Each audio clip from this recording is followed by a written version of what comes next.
is Allen, and welcome to the Allenlytical podcast. And my first guest of the very first podcast is the infamous, the one and only Ripper the Clown. Thank you for having me on your very first podcast. I'm honored, man. I really am. Yeah, well, it was kind of we both have a busy schedule, and I'm glad you could get away from what you were doing. Absolutely. I always have time for you, Alan. Always do. I remember talking about the podcast with you about a year ago. So yeah, we were. Finally came to fruition. We were sitting having a cup of Joe, talking, floating around ideas, and this is the very. I mean, it's a very crude setup right now, as you can see. But until things get better, this is what it's going to have to be. I think it looks good, man. Now, a lot of people are going to ask, for the people that may not know you, what is up with your costume? I am Ripper the Clown, and I am a cartoon character come life, an unpredictable cartoon character come life, because you never know what I'm going to do. You've been to the shows, you've seen me for 3 years now. Oh, yeah. You know that you never know what the hell you're going to see when I'm on stage, or on a video, or in a book. You never know what Ripper the Clown is going to do, man. And speaking That's the beauty of Ripper the Clown. Yeah, it is. You never, one of those bulbs may just go out. It's very well possible. Do you keep a spare? I don't. This is my only set, and actually it got torn in half. At some point, they had to be soldered back together because the lights are trademarked. Actually, the lights started because a friend of mine 3 years ago. She's a light artist. Her name's Brenda. Hi, Brenda.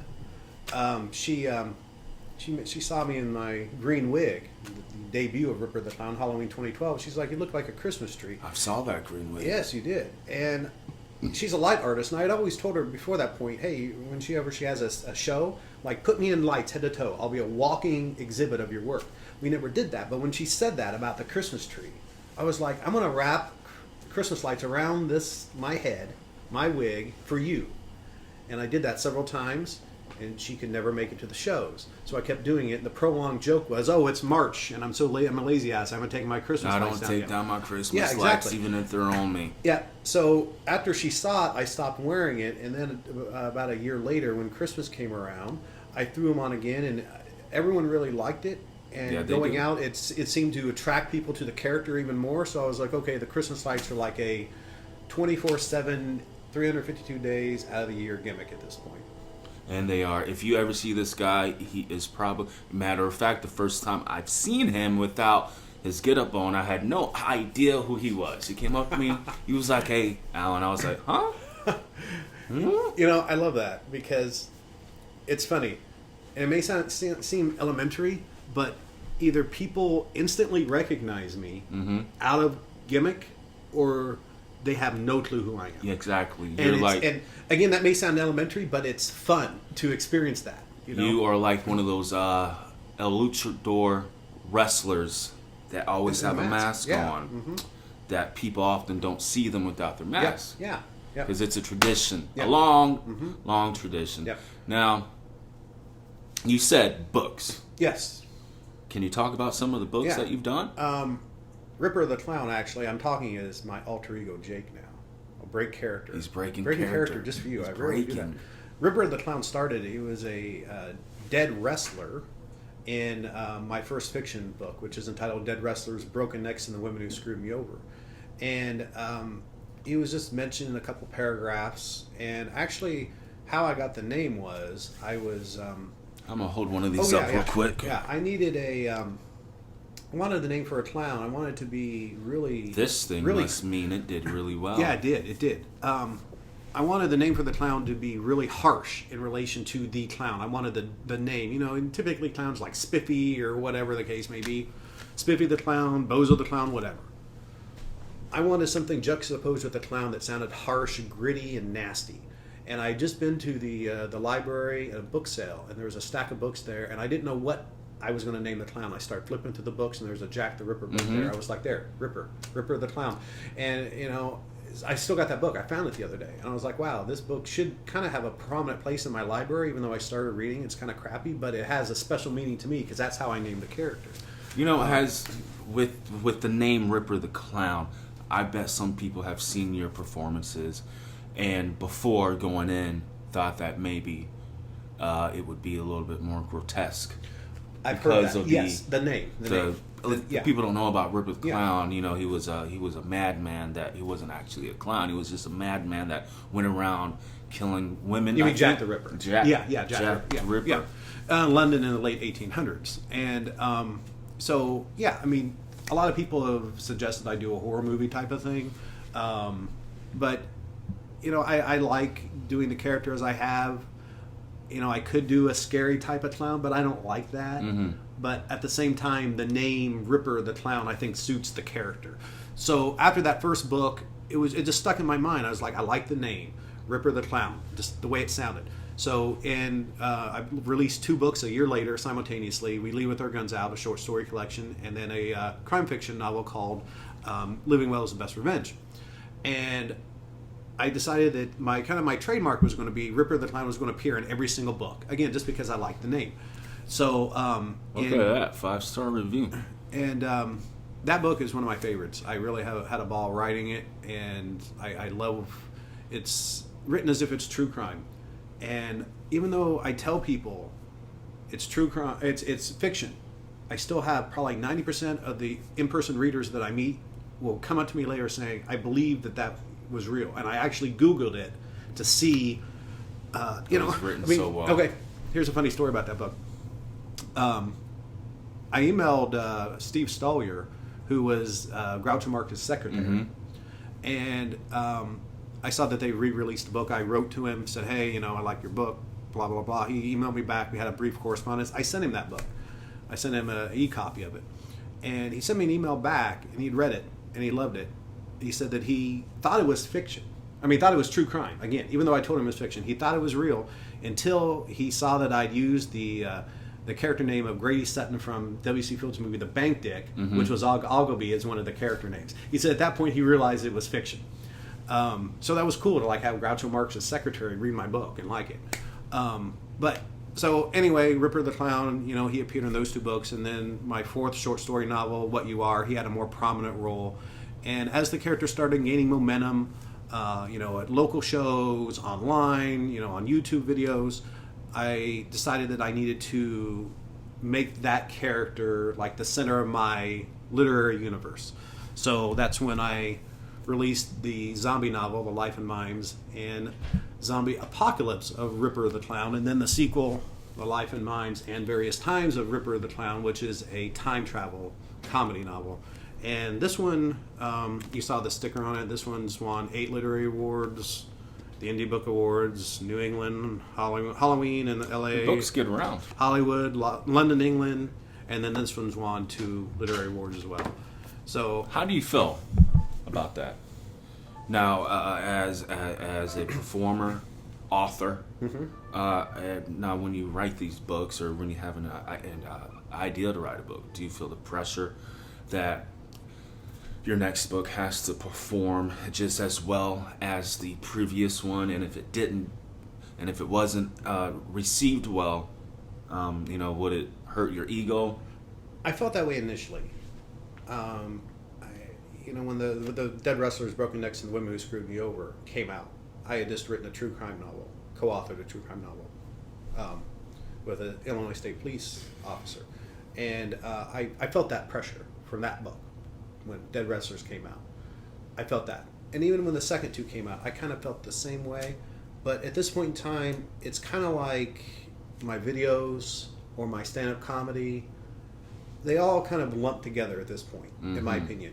And I don't really feel that pressure anymore because the books have been well received. They've won awards. People enjoy them. And people enjoy my comedy videos too and my stand-up. You know, not everyone may enjoy one of the books, much like somebody may not enjoy one of the videos over another video. So at this point, I don't really feel that pressure. I just basically, I do what I like. And I write what I like, and I perform what I like, and I hope that people enjoy it. Well, it seems to be that people do enjoy what you do, Ripper. It seems to be that people enjoy almost everything that you do. Well, I hope. You know, it's very rewarding, like, to get emails from people, and because I get emails from people all the time telling me how much they like this video or that video, and the reviews. I mean, you've got the reviews out now. Somebody for like this particular book, The Life of Mine, Zombie Apocalypse of Ripper the Clown, another 5-star, and all your books can be bought on Amazon.com. Yep, all of them can, and you can look up my alter ego's name, Jake Aurelian. Last name spelled Aurelian. Sounds like a tongue twister. Yeah, it is. But somebody, I can't remember. It was one of the Ripper books. It was either the Time Travel or the Zombie Apocalypse. Someone recently posted a review. And it wasn't just praising the book, but it was praising the character. And he said something to the effect of that it's reminded him of Andy Kaufman, where you don't necessarily understand at the moment what you're seeing, but you know that like a genius is at work. I mean, this blew me away.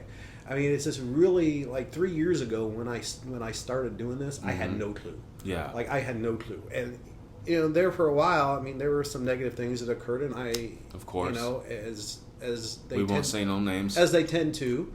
And so there for a while I kind of felt lost. Yeah. And once I kind of regained that momentum, things really started kicking in. And I'm really blessed that. Is it hard for you to get lost in the dark with those lights on?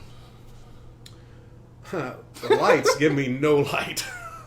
The sunglasses. I write about this in both the books, and I do it in a very joking way, but the sunglasses are so dark, and I know sometimes people get offended because they think I've met them somewhere, and then they see me later, and I'm without them, the glasses, and I don't recognize them, or I don't recognize somebody right off the bat. It's because these glasses are really, really dark, and not only that, but it's got the screw U on the front, the little things, the little flippy things, and when they're down, it's actually you probably need like a walking cane. I talk about that in the book, in the time travel book. I said time travel it felt awkward at first, but I went over, the character says, I went about it just like I was walking in my sunglasses. I act like I know what the hell I'm doing, but actually I think that at any moment, any given step, I could fall flat on my face. But you present the aura that you know what you're doing, and you're powerful, and you're power walking, people believe it. And that's the way I am. In these sunglasses, seriously, like I'm in many instances blind. Now, we were talking on the phone, texting earlier, trying to get together. You said that you were out at a local club, Vintage Villains, and you were shooting something. Yes. Yeah. Would you care to enlighten us what you were shooting? Well, we were filming a little commercial for the upcoming Randy and Mr. Leahy show at Vintage Villains, which is taking place on February 28th. Randy and Mr. Leahy from the Trailer Park Boys TV show. So we were filming a little video to advertise the show.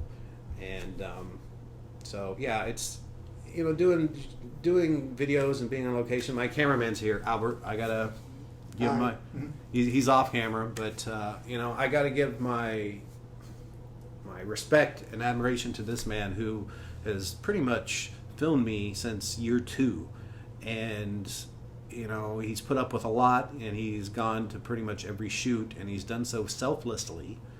And I really appreciate that. So publicly, I just want to thank you for all you've done. Round of applause for Albert. Don't mind me asking because I don't know you very well. How did you guys meet? We met at college. Yeah. You guys went to college together. Yeah. And so. Did he still have on this outfit? At that time, no. It was just a baby of an idea in the back of his head. Yeah. And did you guys just reconnected somehow, some way? We always stayed in contact. We had a nice little group from the college. And my editor, Julie, she's actually a part of that group. And pretty much everyone left the area, and I left the area briefly. And we'd get together once a month and have a cookout. We would. Or go to Kickapoo and party down. Yeah. It was a very diverse group. And slowly but surely, everyone graduated and or left, and then I ended up leaving town, as I said a minute ago. And when I kind of landed back here, we reconnected, even though we never lost touch, really. And it's hard to find someone that is willing to shoot everything that you want done in a way that you want it done. So. I love doing it. It's funny. I'm sure there's been times I can tell pretty much what he's actually after. Yeah. So we work really well together. and we communicate beautifully through the camera. So it's great. I've seen some of your work, and you guys can watch them on Ripper the Clown Show on YouTube as well. Yeah. How often do you try to upload videos, or is it just sporadic? Every Sunday. Every Sunday. Every Sunday is a new video. If I've got a few little extra ones, I may throw some up during the week. But pretty much new video every Sunday, and it's been that way for pretty much the last 2 years.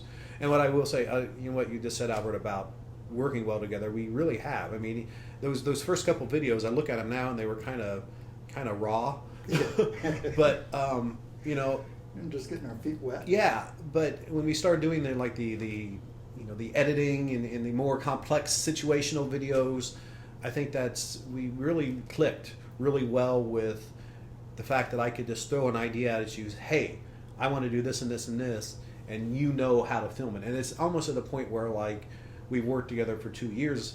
You know how you want me to film it. I could just tell you, and you film it exactly how I want. It's like, it's really a nice union that we have, where it's like you envision it as I envision it, because you know the character so well. Yeah, and it really makes a difference when you're filming. And basically, once Ripper starts getting that big money coming in, he owes you a lot of that back pay, Albert. Do not forget about that. He just said it on camera. 2 years, I'm thinking a couple $100,000. That's just the icing on the cake. What I really enjoy about it is the camaraderie we have and the fun. Yeah. It's really fun to do. Yeah. Now, we've never, just to interrupt you for a second, Alan, we've never had a problem on a shoot. I can't say we have. We never have. And whenever we bring in people to film, be it regulars or people who sporadically pop in and out, we have a damn good time. And that is the thrill of doing this to me, is that filming the videos, we could get together and everyone throws out ideas. And it's not like, I'm not one of those people that's like, no, it has to be done my way. Like, people throw out an idea, I'm like, well, that's great. Maybe we could twist it this way and work it this way. And we all have an interaction, and I encourage that type of creativity from people working on these things. Okay, awesome. Now, what I was going to say, I have a piece of fan mail. Mm-hmm. What brand of lights do you usually like to wear? What brand of what? Lights. Lights? I don't even know. I don't even know what kind of brand. I don't even know if it says on there what brand. I can't see in these sunglasses. Everyone always asks, though. Here we're revealing something. People think that somehow I've got some magic thing in my pocket that keeps these things illuminated. Whenever Does that get hot? No. It's hot because it's in my pants. But people will say, like, how are those things lit up? I'm like, it's just a battery pack. Just 3 batteries. Their follow-up question was, have they ever went out while you were performing? Yes. Yes, they have. Yes. Batteries. He's had them on too long. Yeah. They just died out. Yeah, batteries will just die out. And when they start to die out, it really, for something that at a certain point wasn't a part of the character, like when the batteries start going out, I start getting pissed. Because I'm like, the lights have to be on, damn it. And it's just the way it is. It's just my lights. It's part of the show. It is part of the show. The trickiest part is having the lights on when we film and making sure one lens or the other is down. Yeah. Continuity. One lens or the other. Yeah. Because I flip them, and when I'm not doing scenes, I'll flip them up so I can try to see better. And that's his worst times he has with the character, is those things there. Yeah, because I'll turn the lights off, start filming, I'll be like, damn, the lights are off. It's like watching one of those movies where you check on imdb.com for the mess ups. Yeah, exactly. Like, hey, that car window was broken in the last scene, but hey, it's fixed again. I've never done this. I had an idea to do a continuity episode, which is basically like Ripper having a conversation with a girl about her bastard boyfriend, which could be any girl. Yeah. And so, like, scene of Ripper talking, back to the girl, back to Ripper, back and forth. And every single thing, something's different. Yeah. Like, Ripper's out in the yard, Ripper's in the house, his hat's, he's got a funny hat on, funnier than this. Funny hat. I'm talking about a funny hat. I got a funny hat on. The girl, the same thing, and those are all good ideas. You guys are getting a behind the scenes look of how that brand of his works. We recently published The Fan on YouTube, and that's got a lot of people have sent me emails about The Fan. They really like that video. That's one of my personal favorites. You had a ball filming that, and I know you said you don't remember this, but when I initially pitched this to you, you were like, you said something to the effect of, like, how is that going to be funny over and over and over again? Yeah, it's going to be the same Yeah. thing over and over. It's like Yeah. dull. And I think that's the first time you've ever said you didn't think something would work before. And I was like, no, trust me, man, this will be funny. And like once we started filming, I could tell you were getting into it. Yeah. Because you were at that point pitching ideas. And it's basically Sean Husseini as the fan. And it starts out that Sean, comes up and asks me for a photo, and I give him a photo, or take a photo with him rather. And then after that point, wherever I go, Sean's there giving me the thumbs up.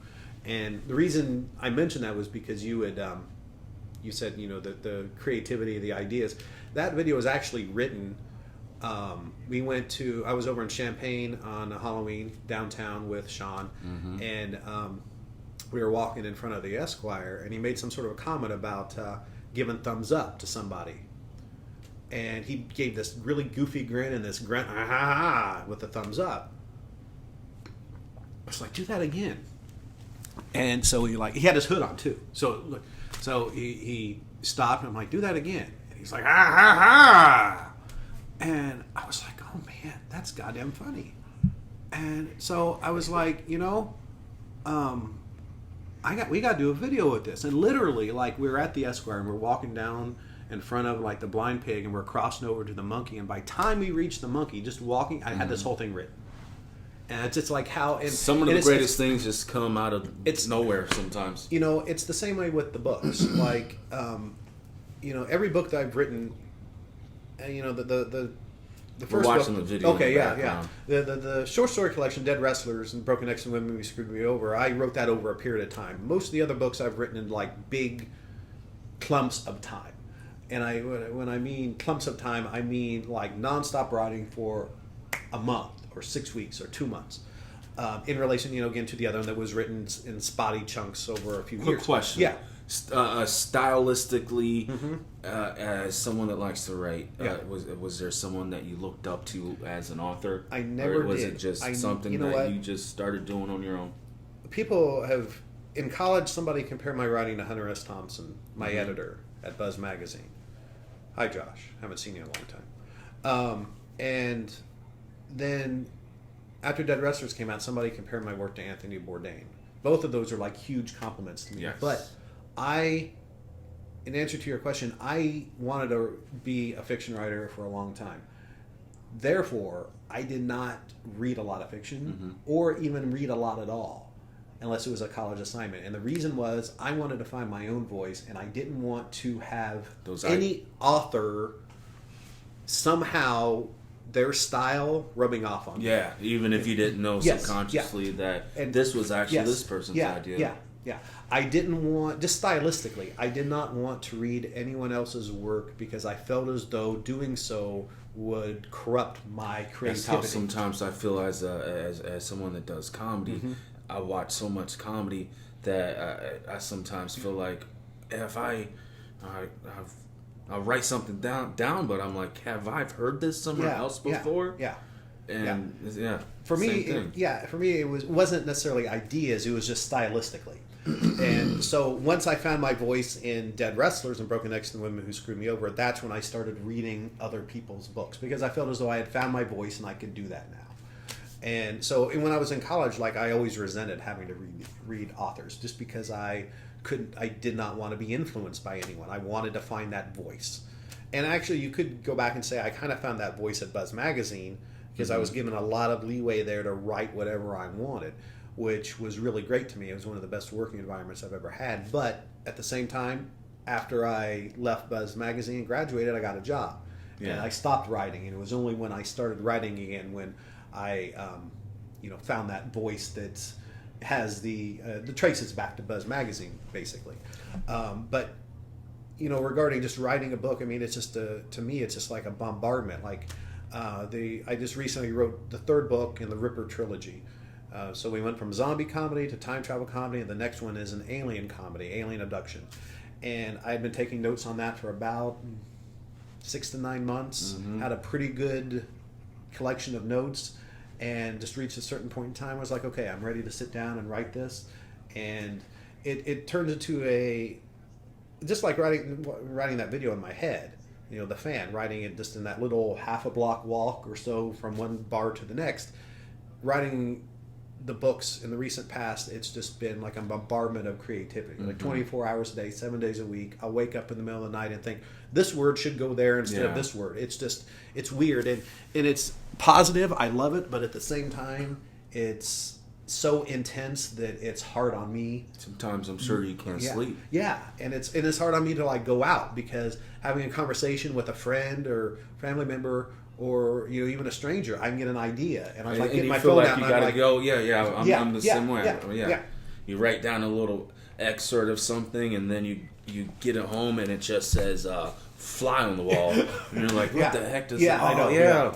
That's what that means. Yeah. There was actually, I told my editor, there were a couple notes in my journal for the alien abduction book that I did not know what I meant by that, and only like toward the end after working on it for a few weeks, did I realize, oh yeah, that's what I meant by that. It's I uploaded all the individual scenes for the fan as well to link back to the original video, so that's what you've got going on now. I love the process. I love the writing process. I love how literally at any given second, anything can spawn some sort of a creative video idea And that's what I like about you. You seem to always be doing something, always involved with something, with shows or the community or just doing anything, helping people out, putting together comedy shows, or other people wouldn't let those people perform, or you just seem like somebody that if they sit still too long, they'll go crazy. Yeah. It is that way, because for the past couple weeks I've been sick, so I've been forced to sit down. Even cartoon characters get the flu, man. What type of medicine does a cartoon character take? Just cotton candy, and Slim Jims all the time. Step into a Slim Jim. Yeah, big wrestling fan here too. Oh yeah, absolutely. Of course, the Brian Pillman logo on the shirt. It's not the not the anarchy symbol as some people think. And then of course the clown gimmick is origins back in Matt Bourne was actually a friend of mine. He gave me his blessing to do the clown character, and when I first got on stage that first time, it was green wig, very Matt Bourne-ish, even though the outfit was not Matt Bourne. The face paint, I didn't have the sunglasses at that point. And I called him the next day, and I was like, hey, I went up on stage, I did comedy, and I did it in makeup that was identical to yours, green wig. I want to continue to do this. I would like your blessing. And he's like, absolutely, of course. I want you to do it. Go for it. And seriously, like, if he had told me no, I wouldn't have done it. I wouldn't have done it again. Out of respect to him. Would you be here now? I would be there. There would be an empty. You would be talking to yourself. But after that point, I wanted to define the character as something of mine. So I started tweaking around with the face paint and everything, and changing wigs. And then after Matt died, I stopped messing with the makeup, because after that point, the makeup is like it's an homage to him. It's a tribute to him. Every time Ripper the Clown is out there, it's a tribute to Matt. Mm-hmm. That's something very, very nice of you, Ripper. But something you mentioned a couple of minutes ago about working with performers and everything. I love doing that. I love it's. At a certain point in time, I realized that I was blessed with something in this character that people like so much, and I started realizing that people gravitate toward it. They like it. And at the same time, I thought my phone went off. It's the phone on the video. I was like, I thought I saw this. My phone. It's on the TV. But I like to do shows and support my fellow performers. That to me is one of the most important things. And I realized very quickly when I started hosting shows that I was really blessed with that. That I was blessed when Chris Vintage Villains asked me to host that first show, because it took the character to a different level, and it made me realize that as a person, clown, whatever you want to say, that it gave me the ability to to be there to support fellow performers. Yes, and that is an honor because that place is a nice place to perform. It's huge. It's always being updated. Yeah, and Vintage Villains. You were just shooting there today. I was. right? Yeah, yes. Vintage Villains. I can't talk highly enough about that venue. Chris and Troy have done a great job with Vintage Villains. It's the premier entertainment venue in East Central Illinois, hands down. You've got the video games, free play which arcade, are free. Yeah, free play arcade around the peripheral of the venue. It's just Toys. the shop is amazing. They put on comedy shows, music shows. Music shows. Again, the Randy and Mr. Leahy show will be there. I feel like this is free publicity moment. But I'll say I like McDonald's, Arby's.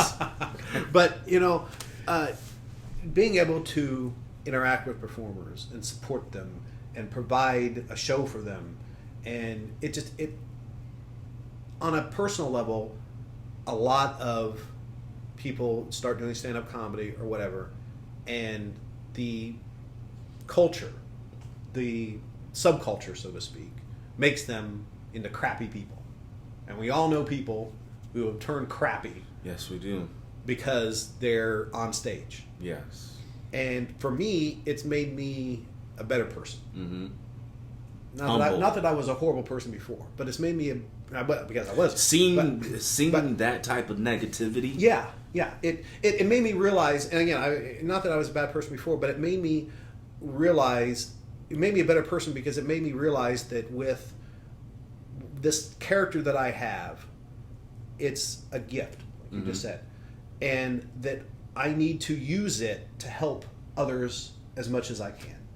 And instead of using a gift to screw people over, push them down, bury them, whatever the case may be. And once I realized that, it took it to another level to me spiritually. So when I do shows, I want all of my performers to feel comfortable. I want it to be a family environment. You've done several of my shows. Yes. I think that I hope you feel that way because that's the environment that I want to have. You treated us well. You've always been you've been well with me. I've been on at least 10 or more of your shows, radio ads and this and that. And I'm sure all this is going to continue, and it's been a good time. It has, and it's put me in a position where I've met a lot of great people, such as yourself, that I may have not met had it not been for the comedy scene. And it's, again, I just can't express enough how rewarding it is for me that people enjoy the character, how rewarding it is. The local businesses, they want to sponsor the shows. I have a good rapport with them. It makes me feel good that this character has evolved as it has, and it has given me the ability to not only perform material for my books that is unique. I love performing my own material. I love performing as a character I created, but at the same time being able to give back to the entertainment community and to be able to go out there on stage and give people solid introductions that they deserve. I mean, it was one of the last comedy shows, somebody asked me after the show, like, why do you give the performer such a rave introduction? Because that's my job. Yeah. And plus I know some of these people, and they're my friends, and I know them personally, and I was kind of shocked by the question. Am I supposed to say, hey, coming on the stage, Steve White, terrible comic, he's from Danville, Illinois, his shoes suck, and really probably not make you laugh. Give him a round of applause. Or, some piss poor introduction that buries the person before they even get on stage that makes the audience hate them. When I give an introduction to anyone, a band, a comedian, more than likely at this point, I know them. Yep. So there's that personal connection. But at the same time, I enjoy their work, and it's from my heart. When I give a rave review, again, number one, it's my job. Because if you give a piss poor introduction to somebody, the audience is going to crap on them. They're going to soak that in. Yeah, because if blah blah blah about a person, and it's lackadaisical and unenthused, why will the audience give a damn if they come up on stage? Well, if the host doesn't care too much about this guy, exactly. Why am I going to put my time into listening to him or her? Exactly. So it's multifaceted. It's like I know the people, I know their work, I personally am fans of what they do, And at the same time, it's my job to express all of these things to the audience. So when that person comes on stage, the audience understands and knows what they're about. The audience is a sponge, and as a host, you could get that sponge. You could begin to get it wet for the people that are performing. Exactly. We don't want to go up there to a dry sponge. It doesn't make sense, but it made sense to me. Exactly. And, unfortunately, that's not the philosophy of everybody. But that's my philosophy. There's a lot of dry sponges out there. Yeah. And I think as a host, that's what needs to be done. Anything else? I think we've covered a lot. So, anything? Any words you want to leave on? Anything you want to promote before you get out of here? Get those books, guys. Books, plenty of books. Zombie, time travel comedy, and the alien abduction comedy, which I think is the best of the series, is forthcoming. I'm very excited about it. So you have another book coming. Yes. Yep. And check out my videos on Ripper the Clown Show on YouTube. And come see me at Vintage Villains February 28th. And I'm announcing this publicly for the first time. I waited for your show. Brouhaha 4 at Vintage Villains April 29th. All-female roster. Guys. All females. They love it. Yep. It's the second all-female roster show we've done. And the first show went well. Yes, very well. Very well. So, thank you, Ripper. Thank for you. coming. I am honored to be on your, I'm honored very first to guest. to Thank have you. So It was we finally did it. I was texting this guy, hey. Now it's like, this guy's gonna blow me off. I'm never gonna have anyone to be on my podcast. But I promised you to be my first one. You did. And you did. Next week, I believe it is the head lead singer from the Villains himself, Dustin. From the Villains. Dustin Danger. Dustin Danger. I love excellent music. Yeah. And I'm hoping to have other people, and I don't want to say too much because what if they never come? Then I sound like one of those guys that just talks like, I'll just have him. Second episode. It'll just be me, him, and Albert sitting right over there. Yeah, I'll look forward to episode 2. I love Dustin Danger. I love the Villains. I give them a special introduction that I will not give to anyone else. Whenever definitely. It's a pro wrestling introduction, and I've actually had an idea today to kind of switch that up a little bit. So I'm looking forward to whenever that is, I get to introduce them again. And as this thing grows, the setup is, this is all, I wanted to have like a little green screen thing back there to where I could play the videos behind us, but it didn't work out. Old wrestling matches back exactly. there. Exactly. And like we could have themed, we could have a wrestling podcast. You could, yeah. Because there's no one else that I know that loves wrestling. Yeah. Well, besides Chris. Yeah. We were trying to end the show 10 minutes ago, and now we just keep talking. Okay. Well, I had a feeling it would be this way. I really did. That was the first episode of Allenlytical, where I always get analytical about things. And today you got analytical about a clown. There you go. How many people do that? Not many. Stay tuned. Next time I'll upload, and thank you guys for watching. And once again, thank you, Ripper. And like you said, watch his YouTube channels, his stuff. He's always busy. His books, Amazon.com. How do they find you? They can look me up on Twitter at Ripper the Clown. They can look me up on Facebook. And they can also find me on Amazon or YouTube, again, Ripper the Clown Show. He's all over the place, guys. I am. All that social media bullshit, I do it. He does it. He does it well. Have a good night.